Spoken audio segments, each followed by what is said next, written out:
ne pouvez pas être productif si vous n'avez pas la parole de Dieu en vous.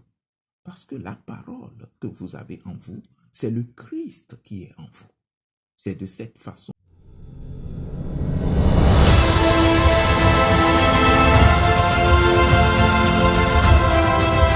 Bonjour, je suis votre frère Timothée, j'espère que vous allez bien, que la paix soit avec vous. Aujourd'hui, nous allons voir un sujet très important en rapport avec les séquences de la Bible que nous sommes en train de publier maintenant sur la chaîne. Et il se trouve que depuis l'Ancien Testament, l'Éternel a dit au peuple d'Israël et à nous aujourd'hui, l'homme ne vivra pas de pain seulement, mais de toute parole qui sort de la bouche de Dieu. Cela signifie qu'il y a plusieurs sortes de nourriture. Il y a de la nourriture pour le corps, mais également de la nourriture pour l'esprit. La nourriture pour l'homme intérieur, qui est composé de l'esprit et puis de l'âme. Aujourd'hui, nous allons aller dans le livre de Jean, l'évangile selon Jean.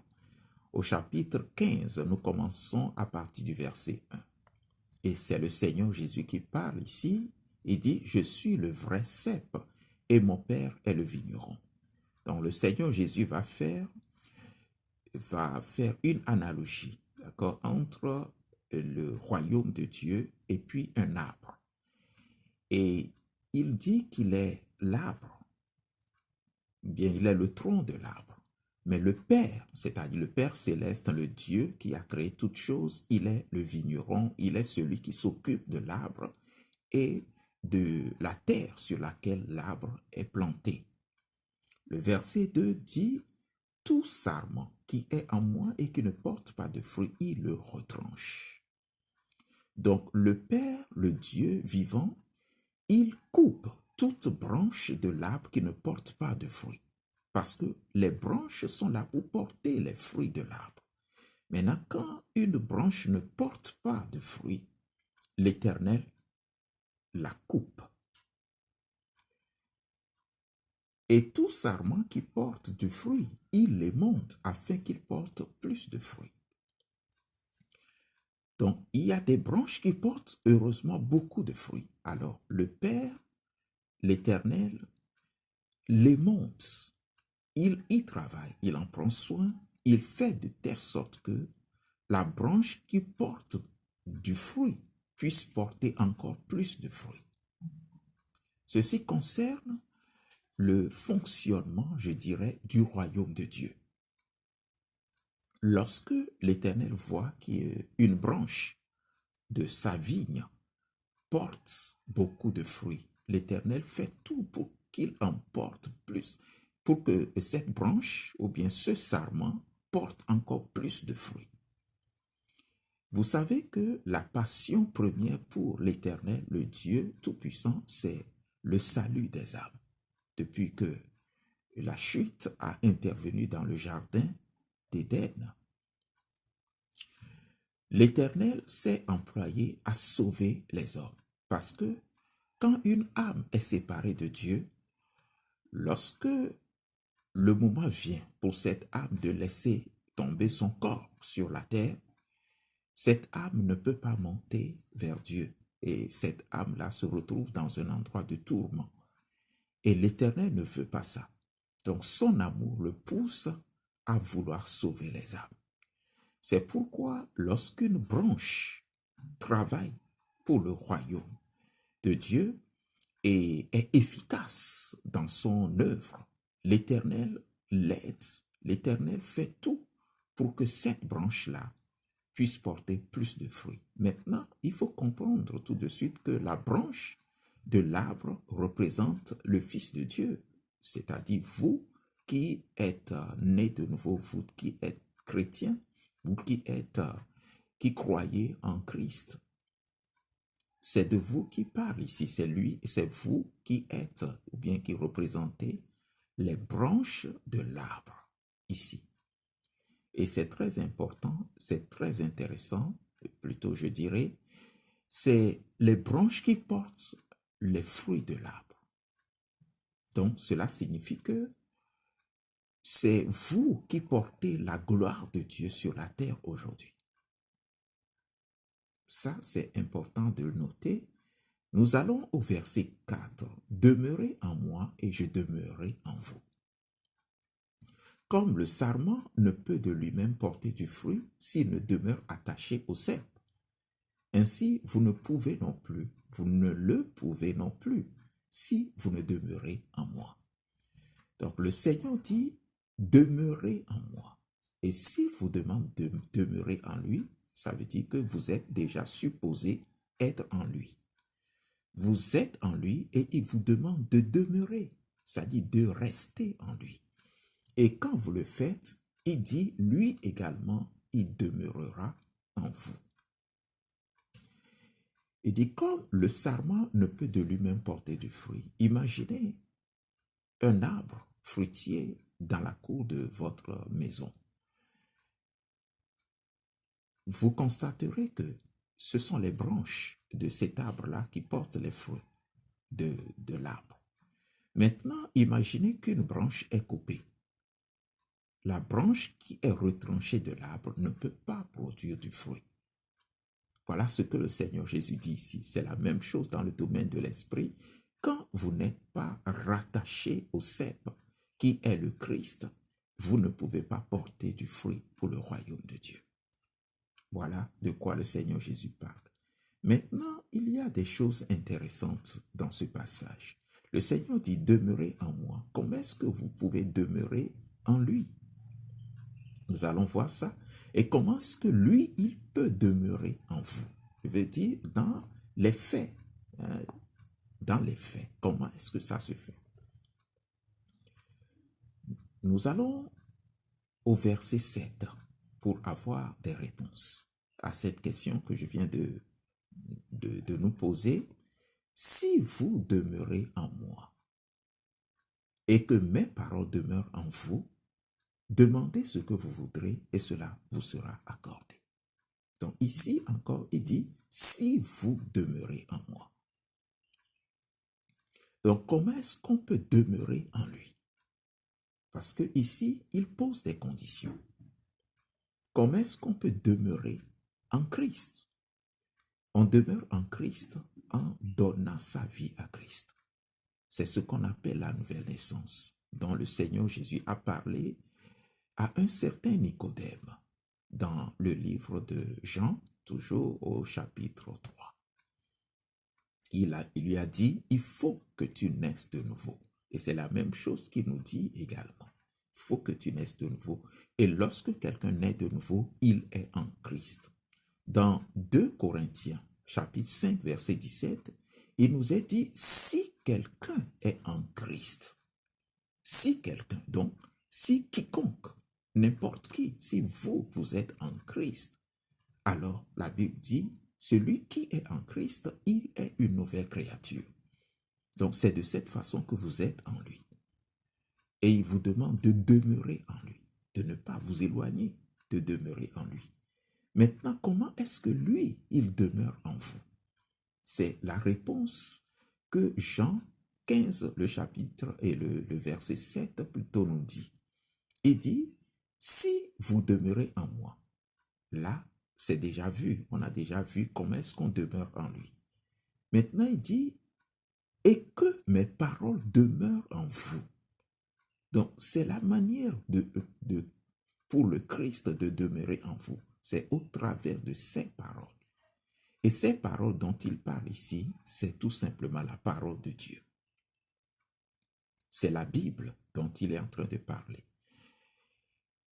Il est en train de dire, si mes paroles, donc si la parole de Dieu demeure en vous, demandez ce que vous voudrez et cela vous sera accordé.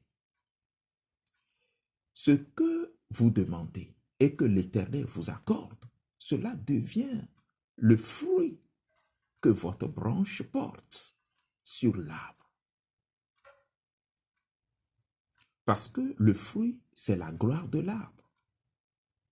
Lorsque l'Éternel répond à votre questionnement, lorsqu'il répond à votre problème, lorsqu'il donne solution à votre problème, à votre difficulté, lorsqu'il vous guérit de cette maladie, lorsqu'il vous donne la capacité d'enfanter alors que vous étiez connu comme une personne stérile, eh bien, c'est un fruit que vous portez pour le royaume parce que quelqu'un vous voit et dit, waouh, on croyait que ce n'était pas possible. Donc son Dieu est vivant. Et lorsque, par exemple, vous travaillez pour sauver les âmes, vous portez des fruits. Tout ce que vous faites dans le royaume de Dieu de positif, eh bien, ce sont des fruits que vous portez pour le royaume de Dieu. Et lorsque vous le faites, le Seigneur dit, et l'Éternel, le Père céleste, va vous arranger, il va vous aider, il va travailler sur vous afin que vous deveniez encore plus productif pour le royaume de Dieu. Cela signifie que quoi? Vous ne pouvez pas être productif si vous n'avez pas la parole de Dieu en vous. Parce que la parole que vous avez en vous, c'est le Christ qui est en vous. C'est de cette façon que Jésus, Christ, habite en vous. Parce qu'il dit, si vous demeurez en moi et que mes paroles demeurent en vous. Alors que dans le verset 4 que nous avons lu auparavant, il est écrit, demeurez en moi et je demeurerai en vous. Donc vous demeurez en lui lorsque vous naissez, à partir du jour où vous naissez de nouveau, et lui, il demeure en vous par sa parole. Donc au fur et à mesure que vous recevez la parole de Dieu en vous, vous renforcez la position de Christ en vous. C'est-à-dire que vous devenez de plus en plus semblable à lui. C'est pour ça que un enfant de Dieu doit lire et méditer la parole de Dieu tous les jours. Et nous savons que quelquefois c'est un peu laborieux. Et c'est pour cela que nous publions ces séquences afin que lorsque vous n'avez pas peut-être eu à lire un passage consistant de la parole de Dieu quotidiennement, vous pouvez vous rattraper en faisant juste un clic pour l'écouter et méditer ce que vous écoutez. Ce qui est important, c'est lorsque vous écoutez les séquences et c'est-à-dire que ce soit la parole de Dieu que vous lisez, que ce soit ce que vous écoutez, la parole de Dieu que vous écoutez, l'essentiel est de tout faire dans une attitude de réflexion, une attitude de méditation, une attitude de contemplation. Il faut écouter la parole de Dieu avec attention. C'est très important afin que la parole de Dieu soit en vous.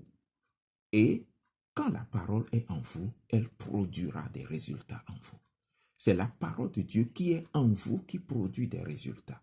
Ce n'est pas la parole qui se trouve dans la Bible, c'est-à-dire sur la feuille blanche qui produit des résultats.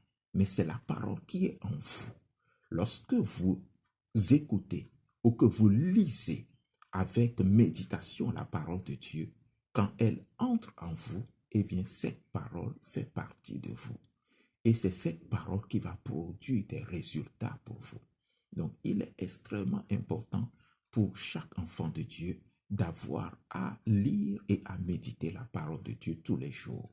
Et c'est ce que je disais, si par exemple vous n'avez pas pu le faire de manière consistante, vous pouvez vous rattraper en allant et en suivant les séquences de la vidéo que nous publions.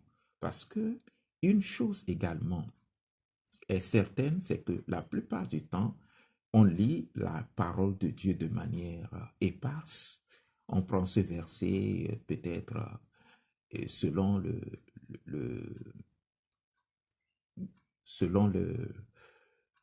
comment les choses se passent. C'est-à-dire au niveau de l'église, vous allez à l'église, le pasteur donne un verset et puis vous lisez ça et vous n'avez pas du temps vous-même pour étudier les Écritures. Et cela est dangereux.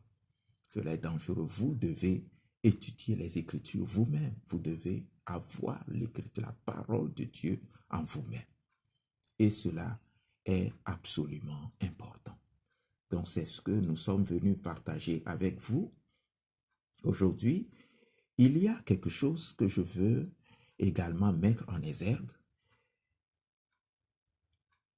Jean chapitre 1, verset 14. La Bible dit, et la parole a été faite chair, et elle a habité parmi nous.